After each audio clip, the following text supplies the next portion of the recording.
আমি এই বছর ইলিশ মাছ কিনেই নেই। ইলিশ মাছ কিনি নাই প্রায় 6 মাস ধরে। আমরা তো খাইতে পারি না বড় ইলিশ, খাইলেও সাত কেমন এগুলো খাইতে পারি ছোটগুলো। আমরা চাই যে ভারত ইলিশ মাছটা না যাক। যেই আপনাদের কাছে দাবি আমাদের ইলিশ মাছ, আমাদের বাংলাদেশের ইলিশ বাংলাদেশেই থাক, ভারতে যাতে না যায়। আমি প্রায় বছরখানিক ইলিশ খাইতে পারি না, আর 1 কেজি ইলিশ কিনতে গেলে 1200-1300 টাকা।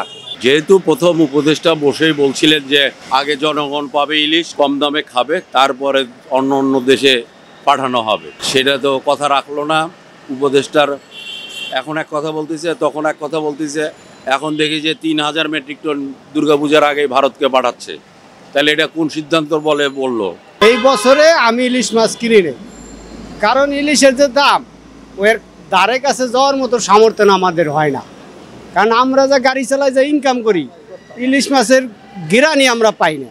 পোলাপান আবদার করলেও আমাদের কিনে দেওয়ার সুযোগ হয় না। আমরা এখন আছি সবচেয়ে নিম্ন ইনকাম হয়েছে। যদি যানজট বেশি হয় তাহলে কোনোদিন 400-500 টাকা পাই, আর যদি যানজট একটু কম থাকে তাহলে সেদিন 700-800 টাকা পাই গাড়ি চালায় মালিক জমা দিয়া। এতে ইলিশ মাছের কাছে আমাদের দেওয়া অসম্ভব। মেলাদির মধ্যে নিতে পারে না, টাকার অনেক টাকা, অনেক দাম। 2000-1800 টাকা করে কেজি আমার সম্ভব। সব বিদেশ পার করতে আছে। বাংলাদেশের মানুষ খাইতে পারে না, আগে বিদেশ পাঠায়, এটা তো হয় না। আগে বাংলাদেশের মানুষ খাইতে হবে, বাংলাদেশের মানুষ খাইয়া যদি থাকে তারপর হলো কথা। এখন তো আগে বাঙালি খাইতে, আমরা গরিব মানুষ খাইতে পারি তো না। এই যে গরু গোস খাইতে পারি না, বছরে চাইলে 1 কেজি কিনে খাইতে পারি না, বুঝলেন না? ভালো কোনো জিনিস আমরা খাইতে পারি তো না। আমরা গাড়ি চাইলে কত 300-400 টাকা, 500 টাকা পাই, 900 টাকা পাই। এতে আমরা কি গরু গোস 1 কেজি কিনুম না বাজার করুন না? ইলিশ তো একটা ইলিশ 2000-2500 টাকা দাম। আমরা ইলিশ বাজারে পাই না, বা প্রচুর দাম। যে ইলিশ চলে মানে ভারত রপ্তানি যাইতেছে, তো এটা আমাদের জন্য একটা মানে না যে আমরা পাইতেছি না, বা চলে গেলে তো এটা দামও বাড়তে থাকবে। তো এটা অনেক আসলে এটা খারাপ, মানে একটু খারাপ একটা দিক, তা আসলে ভালো না। কারণ এটা আমাদের দেশের সম্পদ। আমরা কিছুদিন আগে ধরেন আপনারা যে ওনারা যে গেট খুলে দিল, পানি পুরো বাংলা ভাষায় গেল, আমাদের কত দেশের কত ক্ষতি, ফেনী লোকগুলা, সিলেটের লোকগুলো কত কষ্ট করলো। কোনো যদি আমাদের ভালো বন্দি হইতো, ভালো একটা দেশে যেমন প্রতিবেদী যদি হইতো, তাহলে তো মনে করেন আমাদের করতো না, কষ্ট দিত না, বা মানুষ গেট ছাড়িয়ে দিত না, তাই না?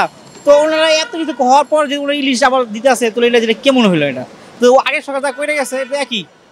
শুনলাম নাকি যে আমলি সরকার নাকি 5.5 টন নাকি 1000 টন নাকি ইলিশ দিছে, আর উনি না একসাথে 2 মাস তো হয়নি মনে হয়, উনি 3500 টন ইলিশ দিল।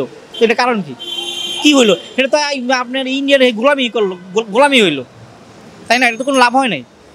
তা আমি তো মনে করেন বাইরে কাজ করি, তো তেমন একটা বাজার করতেও পারি না। ওই মাঝে সাঝে হয়তো এই বাসায় ইলিশ মাছ যায়, ছোটোখাটো ইলিশ মাছ হয়তো 500-400 টাকা কেজি কেনে, এই হিসাবে আর কি চলাফেরা করি।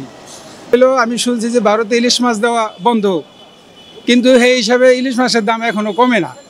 আবার শুনি যে ভারতের লোক মানে ওরা সিভিলে ইলিশ মাছ আইসা কিনা নিয়ে জায়গা, ঠিক আছে, এই আর কি। যদি ভারতে ইলিশ মাছ দেওয়া বন্ধ থাকে, দাম তো বাংলাদেশে ইলিশ মাছ দাম কম থাকার কথা, কিন্তু সেই হিসাবে কোনো কম দেখি না।